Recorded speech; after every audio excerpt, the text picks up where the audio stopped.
So hello my future blast. तो कैसे आप सब? आज हम डिस्कस करने वाले हैं क्लास 12th मैथमेटिक्स का चैप्टर प्रोबेबिलिटी, जो कि 8 मार्क्स का है।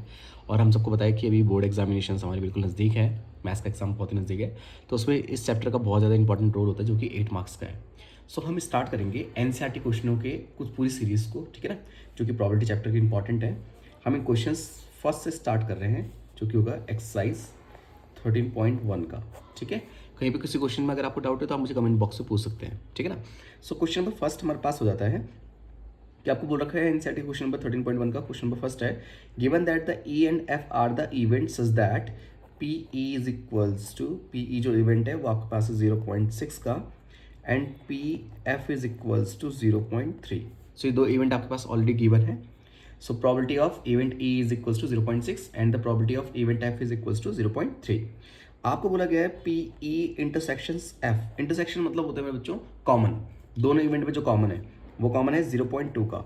We have to calculate the value of find E up to F, ये हमें कैलकुलेट करना है, ठीक है ना। एंड इसके अलावा हमें जो कैलकुलेट करना है वो करना है पी एफ अपॉन ई, ये दो हमें वैल्यूज कैलकुलेट करनी है। सो देखो, जब भी कोई भी इवेंट, दो इवेंट एक साथ हो रहे हों, ठीक है ना, और उन दो इवेंट के बीच में अगर हमें कभी इस तरह से रेशियो की फॉर्म में कोई चीज़ पूछी जाती है तो उसका सिंपल सा फॉर्मूला होता है। लाइक जैसे मेरे पास अगर है कभी पी ए अपॉन बी, तो याद रखना मेरे बच्चों, उसका फॉर्मूला जो होगा वो होगा P A intersection B upon जो भी एलिमेंट आपका नीचे है, जो प्रॉपर्टी नीचे है वो नीचे रहेगी, ठीक है, पी बी, ठीक है। जब भी दो इवेंट में से कोई एक इवेंट के बारे में आपको इस रेशियो की फॉर्म में पूछा जाएगा तो आप इस तरह से लिखेंगे।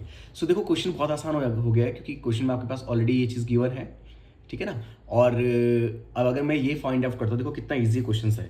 सपोज मैं यहाँ पे निकाल रहा हूँ P E upon F is equals to, अब पी ई ओवर एफ हो गया तो इसका फॉर्मूला क्या हो जाएगा, P E intersection F upon P F, ठीक है।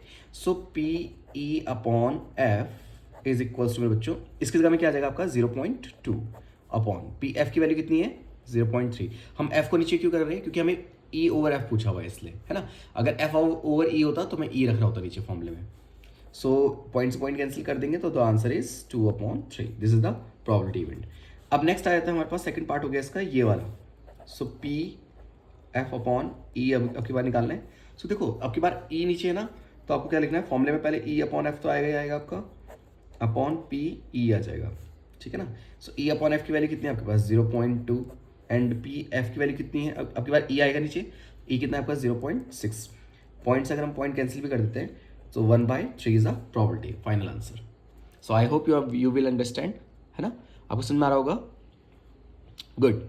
सो अब करते हैं इसका नेक्स्ट क्वेश्चन, जो कि बिल्कुल सेम है। देखो, ये कुछ क्वेश्चन मैं आपके लिए रखता जाऊंगा। देखो, जैसे पी ए अपॉन बी है, अगर आपको ये निकालना है और मुझे पी बी उसने गिवन कर रखा है 0.5 का, एंड फिर मुझे दे रखा है P A intersection B is equals to 0.32। अभी आपको देखो पी ए अपॉन बी पूछा है ना, आप क्या फॉर्म लगाएंगे, जैसे मैंने ऊपर लिखा हुआ है ऑलरेडी, देखो ये रहा फॉर्मूला। तो इसी फॉर्मूले को लगाएंगे P A intersection B upon P B. A intersection B का मतलब कितना है 0.32 डिवाइड बाई पी बी कितना दे रखा है 0.5। पॉइंट्स कैंसिल कर सकते तो कर दो, नहीं तो आप इसको सॉल्व कर सकते हैं, है ना। पॉइंट हटाता हूँ, यहाँ पे 0 लिख देते हैं, पॉइंट हटाते हैं, यहाँ पे 2 0 आ जाएंगे, 1 0 मैं कैंसिल कर देता हूँ, 2 के टेबल से कैंसिल कर दे तो 16/25 हो जाएगा, है ना आंसर। ओके, सो ये तो बहुत ईजी है, पूरी एक्सरसाइज ही बहुत ईजी है बच्चों। अब इसका नेक्स्ट क्वेश्चन बिल्कुल सेम है, वो आप कर लेंगे, बहुत ही आसान क्वेश्चन। क्वेश्चन लिख के दिखा देता हूँ आपको। P A, if P A is equals to 0.8, P B is equals to 0.5 and P B upon A is equals to 0.4, we have to calculate the value of P A intersection B. फिर हमें calculate करना है P A over B, and third हमें जो calculate करना है P A union B, हमें ये सब कैलकुलेट करना है। ओके, सो देखो बिल्कुल बेसिक से स्टार्ट करेंगे। सबसे पहले हमारे पास क्या है, हमको पी ए यूनियन ए दे रखा है, पी ए दे रखा है, पी बी दे रखा है, पी बी अपॉन ए दे रखा है ना, ये हमें निकालना है। तो अभी मैंने आपको थोड़ी देर पहले फॉर्मूला बताया था, अगर हमें पी बी अपॉन ए निकालना होगा तो उसके लिए जो फॉर्मूला बनेगा P A intersection B upon P A आ जाएगा, है ना, क्योंकि ए नीचे लिखा हुआ है। देखो इस फॉर्मूले को स्टडी करो। सो इन दो जो भी डिवाइड में होते हैं उन दोनों का हमें चाहिए होता है इंटरसेक्शन, एंड जो नीचे दिए होते हैं वैल्यू उसी को हमें डिवाइड करना होता है। अब देखो ये मुझे कैलकुलेट करना है। क्यों कैलकुलेट करना है? क्योंकि फर्स्ट पोर्शन में, फर्स्ट पार्ट में ये पूछा हुआ है। So P A union B intersection B, इसकी वैल्यू हमारे पास कितनी देखिए 0.4 अपॉन इसकी वैल्यू कितनी है हमारे पास 0.8। अभी डिवाइड वाला कहाँ जाएगा बच्चा आपका? मल्टीप्लाइड में। So 0.4 into 0.8 is equals to P A intersection B. So मुझे लगता है जो पी ए इंटरसेक्शन बी की जो वैल्यू आपकी आ जाएगी, इन दोनों की इंटू करेंगे तो 0.32 है ना। सो ये आ गया आपके पास इंटरसेक्शंस। आई होप आपको समझ में आया होगा, है ना। चलिए अब करते हैं इसका सेकंड पार्ट जिसमें पूछा हुआ है पी ए अपॉन बी। देखो पी ए अपॉन बी है तो आपको इंटरसेक्शन चाहिए होगा, पी ए ओवर बी है ना। सो ऐसे करते हैं इसको, यहाँ पे करते हैं, ठीक है। P A upon B second part था हमारा, है ना। फर्स्ट पार्ट तो हमने कैलकुलेट कर दिया। इसके लिए फॉर्म लगेगा P A intersection B upon P B. अब देखो इंटरसेक्शन अभी आपने जस्ट निकाला है, पीछे कैलकुलेट किया है, ये रहा, है ना। इंटरसेक्शन तो आपने कैलकुलेट कर लिया, पी ए आपके पास ऑलरेडी दिया हुआ है उसने। सो हम यहाँ पे कैसे कर लेते हैं, पी ए इंटरसेक्शन बी की वैल्यू है 0.32 और नीचे पी बी रखना है। पी बी कितना है बेटा आपके पास 0.5। सो यहाँ पे रख देते हैं हम 0.5। अभी हमने थोड़ी देर पहले इसको कैलकुलेट किया भी था, same as it is value थी हमारे पास। इसका पॉइंट हटाते हैं, पर 0 पॉइंट हटाएंगे तो 2 0 आ जाएंगी। इसको कैंसिल करेंगे तो 16/25 अगेन, है ना। सेम ऐसे ही क्वेश्चन है ये भी। अब आ जाता है थर्ड पार्ट इसका कि हमें कैलकुलेट करना है पी ए यूनियन बी। देखो यूनियन वाला क्वेश्चन अभी तक आया नहीं था, है ना, इस एक्सरसाइज में। सो यूनियन वाले क्वेश्चन हम कैसे करते हैं? यूनियन वाले क्वेश्चन करने के लिए बहुत ही बेसिक सा फॉर्मूला है, 11th क्लास में भी था। P A union B is equals होता है P A plus P B minus P A intersection B. अच्छा ये यहाँ पे भी आ सकता है, ये वाला यहाँ पे भी आ सकता है, मतलब आप फॉर्मूले को ऐसे लिख सकते हो, P A intersection B is equals to P A plus P B minus P A union B. ठीक है ना बच्चों? सॉरी, तो कैसे करेंगे बच्चों? P A union B is equals to P A की वैल्यू मेरे पास कितनी दे रखी है क्वेश्चन में 0.8 प्लस पी बी की वैल्यू कितनी है 0.5 minus P A intersection B हमने कितना निकाला था 0.32। तो इसको हम प्लस करेंगे तो हो जाएगा 1.3, क्योंकि 13 होता है 8 और 5 देगा 13 माइनस 0.32 अगर मैं कर देता हूँ तो वो अप्रॉक्स इक्वल्स टू मेरे पास आंसर आ जाएगा 0.98। ठीक है ना बच्चों? कुछ इस तरह की क्वेश्चन है। सेम क्वेश्चन नंबर फोर्थ हमारे पास सेम है, फिफ्थ हमारे पास सेम है, सेम क्वेश्चन से, तो इसको करके कोई फायदा है नहीं, टाइम पास हो जाएगा यहाँ पे। क्वेश्चन नंबर 6 मैं आपको बता रहा हूँ, ठीक है। क्वेश्चन नंबर 6 इंपॉर्टेंट भी क्वेश्चन नंबर 6 था आपका, एग्जाम में पूछा गया कई बार, तो आप उसको देख लीजिए, मतलब इस तरह से क्वेश्चन पूछे जाते हैं एग्जाम में भी। क्वेश्चन नंबर 6 कैसे क्या कह रहा है मैं सुन लेते हैं। क्वेश्चन हमारे पास है कि अ कॉइन इज टॉस 3 टाइम्स। एक कॉइन है जिसको आपने टॉस किया कितना बेटा 3 times. Coin is a toss is a 3 times. अगर आप किसी कॉइन्स की बात करें तो कॉइन में आपके पास क्या होता है? कॉइन में यहाँ तो हमारे पास होता है, देखो कॉइन आपके पास होगा, उसमें हेड होगा और टेल होगा, उसमें हेड टेल होगा, है ना। तो अगर मैं कॉइन को अगर एक बार फेंकूंगा तो उसके आने की जो प्रॉबिलिटी है 1 टाइम की, तो मेरे बच्चे या तो उसमें हेड आ सकता है ना, और या तो फिर उसमें क्या आ सकता है टेल आ सकता है, यही प्रॉबिलिटी हो सकती है। 2 टाइम्स की अगर हम बात करें सो जितने भी दो एक कॉइन में केवल 2 चीज़ होती है ना, हेड या टेल, जितने बार फेंकेंगे वो उनकी पावर बनती जाएगी। अगर मैंने एक बार फेंका है तो 2 की पावर 1, तो कितने इवेंट आएंगे 2 इवेंट होंगे ये रहे। अगर मैंने कितना यहाँ पे फॉर्मूला होता है 2 की पावर n, अगर मान लो मैंने 2 बार फेंका है तो कितने पॉसिबल इवेंट बनेंगे वो आप देखो। 2 की पावर 2 टाइम्स फेंका ना आपने, जैसे 2 की पावर 1 रखा क्योंकि n एक बार फेंका है, n मतलब जितने टाइम आपने उसे थ्रो किया है। अगर 1 टाइम थ्रो किया है तो 2 की पावर 1 यानी कि 2 आएगा। अगर 2 टाइम्स थ्रो किया है तो 2 की पावर 2 यानी कि 4 इवेंट आएंगे। वो कौन कौन से होंगे? देखो या तो हो सकता है कि हेड टेल आ जाए, ठीक है ना, 2 बार अगर आपने फेंका तो पहले फेंका आपने, हो सकता है हेड आ जाए, दूसरी बार फेंका आपने टेल आ जाए, हो सकता है टेल हेड आ जाए, हो सकता है हेड आ जाए, और हो सकता है टेल आ जाए। इसके अलावा तुम आप कोई सा भी इवेंट नहीं बना सकते, है ना। अगर 2 बार फेंका है आपने उसको तो कॉइन्स को, मान लो मैंने फेंका टेल आया, फिर फेंका फिर टेल आ गया, तो ये वाला पॉसिबल इवेंट ये रहा। मैंने फेंका टेल आया फिर हेड आया, तो ये रहा इवेंट, है ना बच्चों। अगर उसने बोला कि एक कॉइन है जिसको आपने थ्रोस किया है 3 टाइम्स, तो अब मैं लिखता हूँ 3 टाइम्स के लिए, फॉर 3 टाइम्स। तो 3 टाइम्स के लिए क्या हो जाएगा, देखो या तो हो सकता है कि हेड हेड हेड आ जाए, हो सकता है हेड हेड टेल आ जाए। टेल को यहाँ इंट्रोड्यूस करो, पीछे कर दिया, फिर टेल को बीच में लेके आओ, हेड टेल हेड, अब टेल को आगे लेके आओ सबसे, टेल हेड हेड। एक तो ये बन गया। अब ऐसे आपको टेल के लिए बनाना है, पहले तीनों टेल लिखो एक साथ, फिर लास्ट में हेड को इंट्रोड्यूस करो, tail tail head, then head को सेंटर में लाओ, tail head tail, and last हो जाएगा, हेड को आगे ले आते हैं, हेड टेल और टेल। तो कितने इवेंट हो गए देखते हैं टोटल। 2 की पावर कितने बार फेंका तुमने, 3 टाइम्स, 2 की पावर 3 यानी कि 8, तो 1 2 3 4 5 6 7 8, टोटल मिला के आपके 8 इवेंट हो गए। ठीक है बच्चों। तो अब क्वेश्चंस क्या है, देखो क्वेश्चंस है कि आपके पास प्रॉबिलिटी फिर से वैसे ही, प्रॉबिलिटी नंबर फर्स्ट ई है। ई एक ऐसा इवेंट है, head on the third toss, head on the third toss, head on third toss, head आया उनका थर्ड टॉस पे। तो ऐसे देखो कहाँ कहाँ दिख रहा है आपको ऐसे इवेंट जहाँ पे ऐड आया हो थर्ड टॉस पे, क्योंकि एक उसने क्वेश्चन ऐसा पूछा ना, अ कॉइन इज टॉस 3 टाइम्स, एक कॉइन को हमने 3 टाइम्स फेंका है, यानी कि जितने भी इवेंट में ढूंढूंगा वो इस वाले में ढूंढूंगा, 3 टाइम्स वाले में। ठीक है, ये मैंने आपको तरीका सिखाया कि एक बारी के लिए कैसे देखते हैं, 2 बारी के लिए कैसे देखते हैं, मतलब इस पर देखना है। क्वेश्चन हमारा इससे है, पहला इवेंट है ई इवेंट है कि head on the third toss, third toss में हेड कहाँ कहाँ है, एक तो यहाँ पे आया है, और एक यहाँ पे आया है, एक यहाँ पे आया बच्चों, और एक यहाँ पे आया है, 1 2 3 एंड 4। तो आई होप ये 4 कौन कौन से मैं आपको लिख के दिखा देता हूँ। मुझे दिख रहा है एक तो हेड हेड हेड है, फिर मुझे दिख रहा है कि हेड टेल हेड है, एंड देन उसके बाद जो मुझे दिख रहा है वो दिख रहा है टेल हेड हेड है, ये रहा, एंड देन लास्ट में ये वाला है टेल टेल हेड, ये रहा। ये इसका सैम्पल स्पेस बना है पूरा। ठीक है, अगर हम एक कॉइन को 3 टाइम्स थ्रो करते तो ये बनेगा। चलो, उसका इवेंट था ई की टोटल आपके हेड आया थर्ड टॉस पे, तो ये रहा। अब देखो ये जो आया है मेरे पास, इसको मैं कैसे लिख सकता हूँ, कितने इवेंट है टोटल, 1 2 3 4 है टोटल, है ना। आउट ऑफ कितने इवेंट थे हमारे पास, 8। सो यहाँ पे प्रॉबिलिटी ऑफ ई बन जाएगी आपकी 1/2। कैसे, क्योंकि 4 1 4 4 2 8, ये बन गई। जैसे मैंने पी ई बनाया, देखो इससे पहले वाले क्वेश्चन में क्या होता था ना बच्चों, पहले से वो बना के दे रहा था आपको, पी ई उसने आपको दे रखा था, पी एफ आपको दे रखा था, इंटरसेक्शन दे रखा था, ये पूछा था। अब की बार आपको कुछ नहीं दे रहा, आपको खुद बनाने हैं, इसलिए हमने पहले पी ई बनाया बेटा खुद से। देख रहे हैं आप, पहले हमने पी ई बनाया, अब मुझे पी एफ भी बनाना है। क्या बनाना है, पी एफ।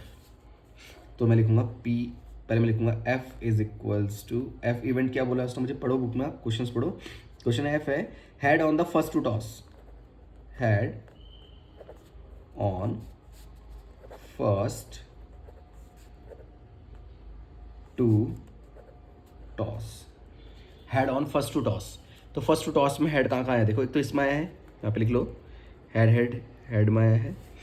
फर्स्ट टॉस में यहाँ पे भी आया होगा, हेड हेड टेल भी आया है, यहाँ पे नहीं आ सकता, यहाँ पे नहीं आएगा, बस ये 2 ही है बस। तो टोटल कितना है, 2 अपॉन टोटल इवेंट कितने थे आपके पास, 8। तो यहाँ से प्रॉबिलिटी क्या है, 1/4। ठीक है बच्चों, तो इस तरह से हो गया, मतलब मेरे पास आ गया P F is equals to 1/4।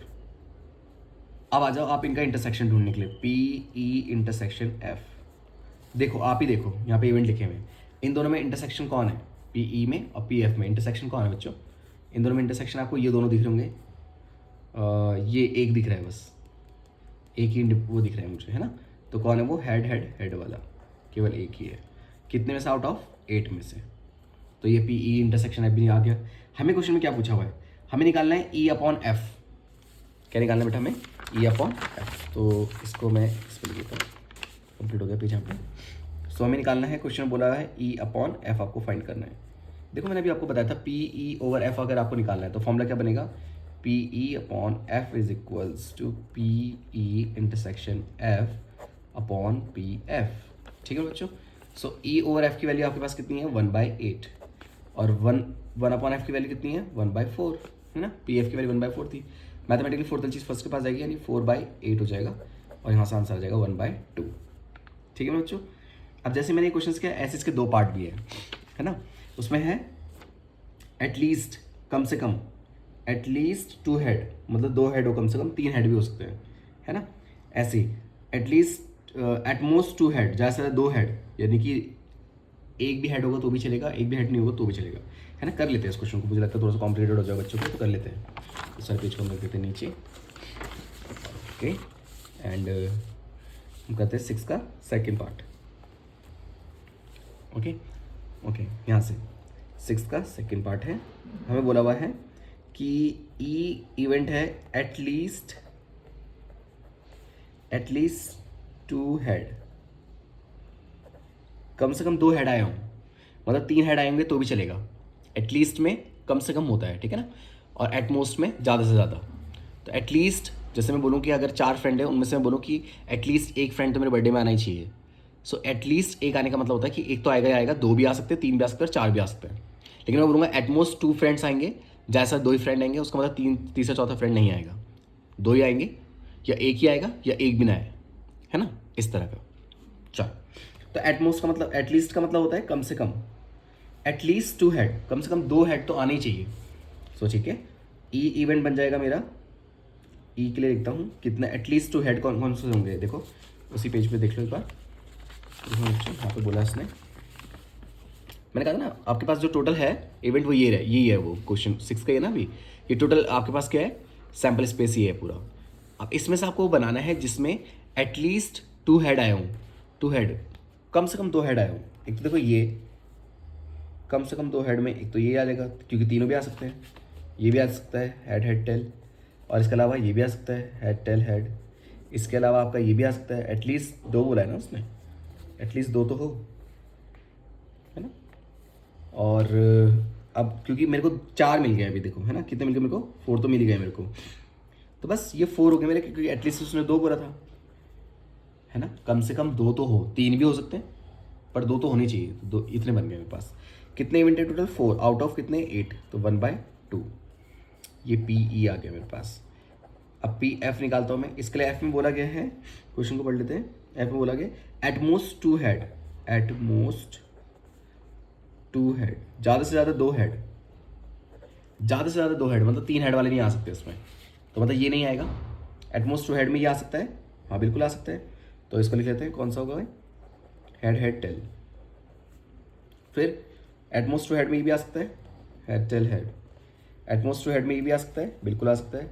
जैसा 2 हेड ये रहा, जैसा 2 हेड में आपका ये भी आ सकता है जिसमें एक भी हेड ना हो, क्योंकि जैसा 2 मैंने कहा ना कि एटमोस्ट में मतलब वो चीज़ ना भी हो तो भी चलेगा, है ना, और एक एक वाले भी आएंगे आपके। ज़्यादा से ज़्यादा 2 हेड हो, तो इसका मतलब अगर एक भी हेड नहीं है तो भी चलेगा, है ना। तो ये सारे इवेंट आ गए एक्सेप्ट इसके जिसमें हेड हेड हेड था, ठीक है ना। सो अब कर देते हैं इनको सॉल्व। तो आउट ऑफ कितने हो गए, ये मेरे ख्याल से 7 हो गए, 7/8 हो गया, है ना। सो अब क्या करेंगे मेरे बच्चों, अब करेंगे हम पी ई अपॉन एफ, आपके पास आ गया है पी ई ओवर एफ, हमें कैलकुलेट करना है। फॉर्मूला फिर से वही बनेगा, P E intersection F upon P F. अब हम देखते हैं कि इन दोनों में इंटरसेक्शन क्या है, यानी कि पी ई इंटरसेक्शन एफ हमारे पास क्या है। ई इंटरसेक्शन एफ की वैल्यू अगर आप चेक कर रहे होंगे, इन दोनों इवेंट में कॉन्स्टेंट इवेंट कौन सा है, देखो मुझे ये दिख रहा है एक, और मुझे ये वाला भी दिख रहा है, और मुझे ये वाला भी दिख रहा है, यानी 3 कॉमन दिख रहे हैं, 3/8, है ना। सो 3/8 डिवाइडेड बाय पी एफ की वैल्यू कितनी है, 7/8, 8 से हम कैंसिल कर देते हैं, तो 3/7 is the answer. So I hope you will understand, आपको समझ में आ रहा होगा, है ना। इतना टफ नहीं है, प्रॉपर्टी क्वेश्चंस बहुत आसान होते हैं। इसका थर्ड पार्ट आप ट्राई करके देखना, बहुत आसान है वो भी, ठीक है। और इसके बाद वाला क्वेश्चन जो है वो 2 टॉस पे है, 2 कॉइन्स आर टॉस्ड वंस। देखो अभी जो मैंने बताया था 2 टाइम्स के लिए आपको क्या कंडीशन करनी होती है ना, उसके बेस पे बिल्कुल 7 क्वेश्चन बहुत ईजी हो जाएगा, है ना। और क्वेश्चन नंबर में 8 कराया था आपको, थोड़ा सा कॉम्प्लिकेटेड है। क्वेश्चन नंबर 8 देखो, क्वेश्चन है। अब जो क्वेश्चन आपको नहीं समझ में आएंगे आप मुझे बता सकते हैं कि सर ये क्वेश्चन ये है, तो मैं आपको फिर से करा सकता हूँ उनकी सीरीज, ठीक है। क्वेश्चन है, a dice is throws 3 times, a die is thrown 3 times. अब आप सुनो, एक डाइज में 6 इवेंट होते हैं टोटल, कौन कौन से, एक डाइज में आपका होता है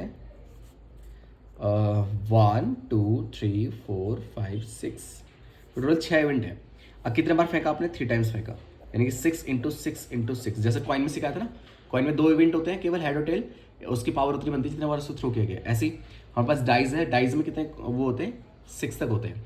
और इसलिए मैंने लिखा 6 और उसकी पावर कितने बार हमने उसे फेंका, 3 टाइम्स फेंका, 6 × 6 × 6। तो ये कितना जगह मेरे बच्चे, 6 × 6 = 36, 216।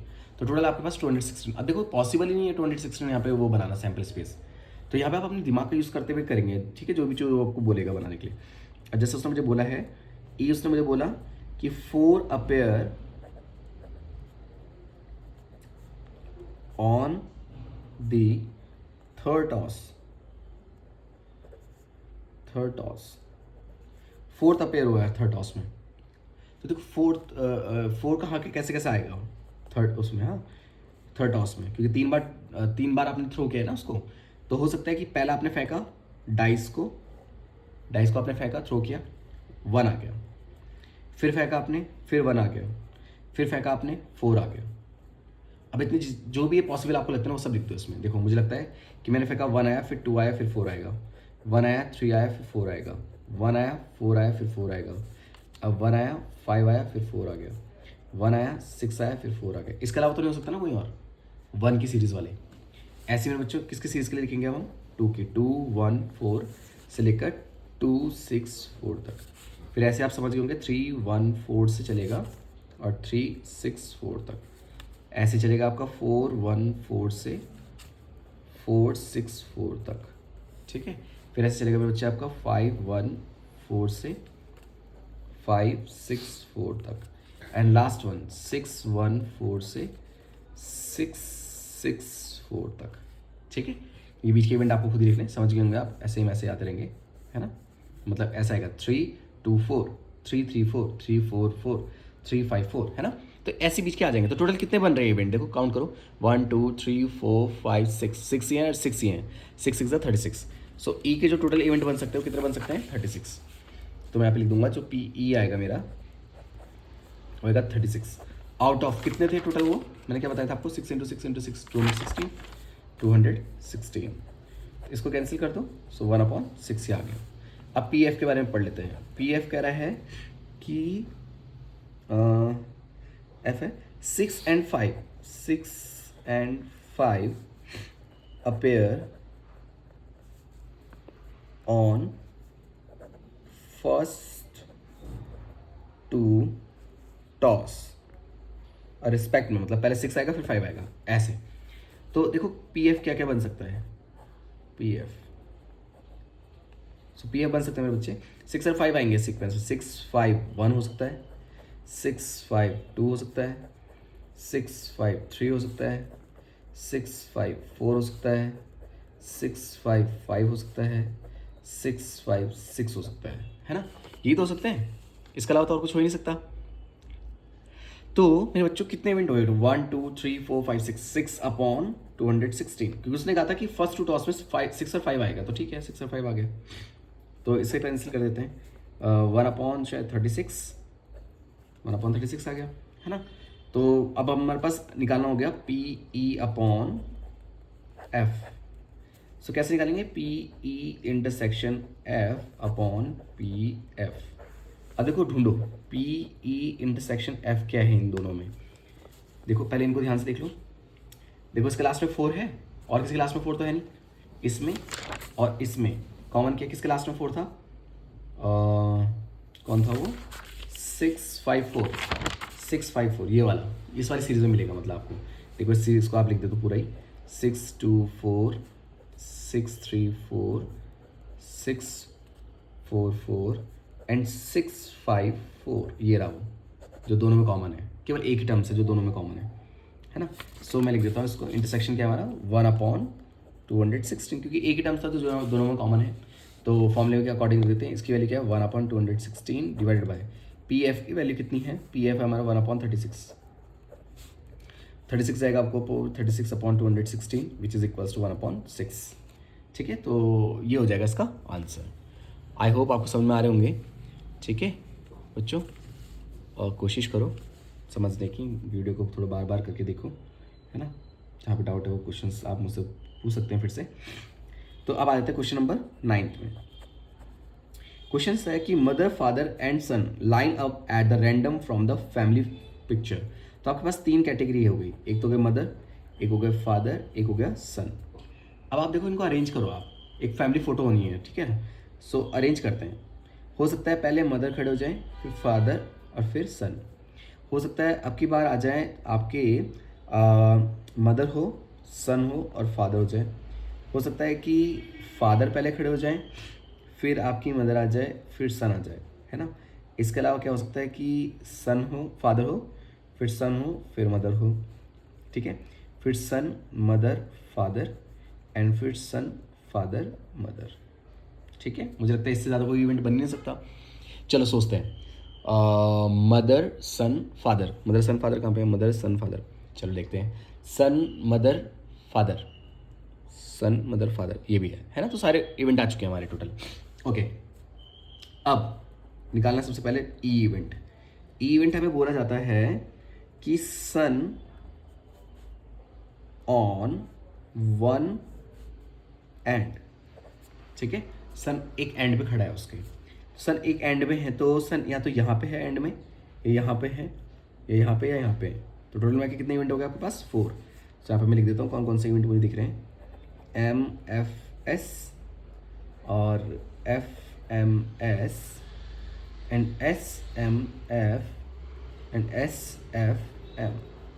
तो टोटल मिला के कितने इवेंट हो गए बच्चे हमारा? 4 आउट ऑफ 6, यानी 2/3, विच इज़ पी ई, ठीक है। प्रॉपर्टी ऑफ पी ई आ गया हमारे पास, ठीक है ना। चलो अब ऐसे हम एफ निकाल लेते हैं। एफ इवेंट हमें क्या कह रहा है? एफ हमें कह रहा है कि फादर इन मिडल, ठीक है। फादर इन मिडल, फादर बीच में हो जिसमें, तो 1 2 इवेंट है केवल, 1 2, है ना। सो कौन कौन से मैं लिख देता हूँ यहाँ पे। 2 इवेंट मुझे जो दिख रहे हैं, एक तो मुझे दिख रहा है कि ये है एम एफ एस, दूसरा फादर इन मिडल ये रहा एस एफ एम, ठीक है। तो कितने कितने इवेंट हो रहे? केवल 2 आउट ऑफ कितने? 6। तो यहाँ पर जगह 1/3 क्या हो गया हमारे पास? पी एफ भी आ गया हमारे पास, ठीक है बेटा, पी एफ भी आ गया। चलो आप क्या पूछे जा रहे हैं? हमसे पूछे जा रहे हैं कि पी ई ओवर एफ आपको निकालना है मेरे बच्चों। So P E intersection F upon P F, ठीक है, क्योंकि एफ डाउन में ना तो एफ आएगा इसमें। सो कैसे करेंगे? इन दोनों में इंटरसेक्शन ढूंढते हैं। चलो यहाँ पे P E intersection F is equals to, कैसे निकालते हैं इंटरसेक्शन? इन दोनों में कॉमन देखो, इसमें क्या कॉमन दिख रहा है? एक तो ये कॉमन दिख रहा है और एक ये वाला कॉमन दिख रहा है, यानी 2 कॉमन दिख रहे हैं हमको, है ना। सो यानी 2/6 यानी कि 1/3। तो यहाँ पे लिख देते हैं 1/3 डिवाइड बाई एफ, और एफ कितना है आपके पास? वो भी 1/3 है। So the answer is P E over F is equals to 1। कोई भी डाउट है मेरे बच्चों तो आप मुझे कमेंट बॉक्स में आस्क कर सकते हैं कि सर समझ में नहीं आया, या फिर जो भी आपका डाउट है ना। ओके, है ना। तो क्वेश्चन नंबर 10, ठीक है। क्वेश्चन नंबर 10 हमारे पास है कि a black and red dies are rolled. एक ब्लैक डाइज है, एक आपके पास रेड डाइज है। तो मैं ऐसे लिख देता हूँ, ए जो है वो एक इवेंट हमें क्वेश्चन में गिवन है कि find the condition probability of the obtained the sum is greater than 9। तो ए मान लेते हैं कि sum is greater than 9, given that the black dice result in a 5। तो देखो बच्चों, जैसे ए है, ए हमें बोल रखा है, तो जब आप कोई डाइस थ्रो करते हैं तो उसका सैंपल स्पेस क्या क्या बनेगा पहले तो ये देख लेते हैं। डाइस का सैंपल स्पेस होता है मेरे बच्चों 36 टोटल। कैसे? 1,1, एक ब्लैक एक रेड है, तो मान लो आगे वाला मैं ब्लैक, पीछे वाला मैं आपको रेड से शो कर रहा हूँ, ठीक है ना। तो 1,1, 1,2, 1,3, 1,4, 1,5 एंड 1,6। फिर ऐसे 2,1, 2,2, 2,3, 2,4 एंड 2,5, 2,6, 3,1, 3,2, 3,3, 3,4, 3,5 and 3,6, 4,1, 4,2, 4,3, 4,4, 4,5 and 4,6। ऐसे ही 5,1, 5,2, 5,3, 5,4, 5,5 and 5,6। फिर ऐसे 6,1, 6,2, 6,3, 6,4, 6,5 एंड 6,6। सो टोटल मिला के आपके 36। देखो दो डाइस हमारे पास थे मेरे बच्चे, एक ब्लैक था एक रेड था। हमने पहले ब्लैक वाला फेंका, माना उसमें 2 आ गया, फिर हमने रेड फेंका उसमें 3 आ गया। मानो हमने फेंका ब्लैक वाला उसमें 4 आया, फिर दूसरा रेड वाला फेंका उसमें 4 आ गया। हमने फेंका ब्लैक वाला उसमें 5 आया, हमने फेंका रेड वाला उसमें 3 आ गया। तो देखो सारे इवेंट यही हो सकते हैं ना, ब्लैक रेड आपके पास दो डाइस था, आप उन्हें फेंक रहे हैं, तो ये इवेंट हो सकता है। आगे वाला ब्लैक, पीछे वाला आपका रेड है। तो क्वेश्चन हमें कह रहा है कि हमने अब क्वेश्चन नंबर 10 है एनसीईआरटी का 13.1, a black and a red dice are rolled. हमने एक ब्लैक और एक रेड डाइस को फेंका है, ठीक है, रोल्ड किया हमने उसको। Find the conditional probability that obtained a some is greater than 9। यहाँ पे मैं लिख देता हूँ सम is greater than 9, some is greater than 9, ठीक है। सो 9 से ग्रेटर होने वाला ये ए इवेंट हो गया हमारे पास। तो 9 से ग्रेटर इवेंट कौन कौन से, चलो पहले आप देख लो भाई। 9 से ग्रेटर तो यहाँ नहीं मिलेगा, यहाँ भी नहीं मिलेगा, यहाँ 9 है, 9 से ग्रेटर बोला ना, ये आ जाएगा पहला इवेंट 4,6 ग्रेटर देन 9, 4,6 आ गया। फिर आपका ये आ जाएगा 5,5, फिर आपका आ जाएगा 5,6, फिर आपका आ जाएगा 6,4, फिर आ जाएगा आपका 6,5, फिर आ जाएगा आपका 6,6। सो टोटल आपके जो इवेंट हो गए वो कितने हो गए, 1 2 3 4 5 6, 6/36 है ना। ये हो गया आपका पी ए, गुड आउट। तो ये हो जाएगा 1/6। ऐसे आप बी इवेंट बनाओ। बी इवेंट उसने क्या बोला आपको, B is given that the black dies resultant is 5। Black dies पे 5 मिल रहा है आपको। देखो ब्लैक मैंने कहा ना, आगे वाले को इंडिकेट कर रहे हैं 5, ये पूरी सीरीज आ जाएगी। ब्लैक डाइज में 5 आने की प्रॉबिलिटी बतानी है। ब्लैक तो आगे वाली है dies, so 5 on black dies. तो मैं ऐसे लिख देता हूँ मेरे बच्चे इसको 5,1, 5,2, 5,3, 5,4, 5,5 एंड 5,6, ठीक है मेरे बच्चों। सो ये भी कितना हो जाएंगे 6/36। सो 1/6 ये भी इवेंट हो गया। आप निकाल लो इन दोनों के बीच में intersection P A and P B, क्योंकि कंडीशनल प्रोबेबिलिटी की जब भी निकालनी होती है, मतलब A/B निकालना हमको होगा, तो A/B निकालने के लिए हमको क्या भी चाहिए होगा, इंटरसेक्शन भी चाहिए होगा। कंडीशनल प्रोबेबिलिटी बोलते हैं इनको, ठीक है। तो A और B का इंटरसेक्शन देखो, क्या इंटरसेक्शन इन दोनों में, एक मुझे लगता है ये, क्योंकि 5 इसमें स्टार्टिंग में, इसमें भी है, ये रहा, ये हो गया 2, तो 2 हो गया इसमें, 2/36 यानी कि 1/18। अब आपके पास सब कुछ है, आपको कंडीशनल प्रोबेबिलिटी कैलकुलेट करनी है PA/B। So PA intersection B/PB is equals to, इन दोनों में इंटरसेक्शन जो हमारे पास है बेटा वो 1/18 है, डिवाइड बाय PB 1/6। सो 6 जाएगा ऊपर, 6/18 यानी कि आ जाएगा 1/3। So PA intersection B is equals to 1/3, ठीक है। सो हमने 13.1 NCERT प्रॉबिलिटी के क्वेश्चंस किए हैं 1 से लेकर 10 तक, और आपकी इस वीडियो पे आने वाले कमेंट और इस वीडियो पे आने वाले लाइक मुझे बताएंगे कि मुझे इसको कंटिन्यू सीरीज़ को करना है या नहीं, ठीक है। सो अपना प्यार इस वीडियो में बनाए रखिए ताकि मैं आगे मोटिवेट हूँ और आपके लिए आगे और बनाता रहूँ 13.2 वगैरह, ठीक है। और तब तक के थैंक यू सो मच, पढ़ते रहिए, एंजॉय कीजिए, ऑल द बेस्ट।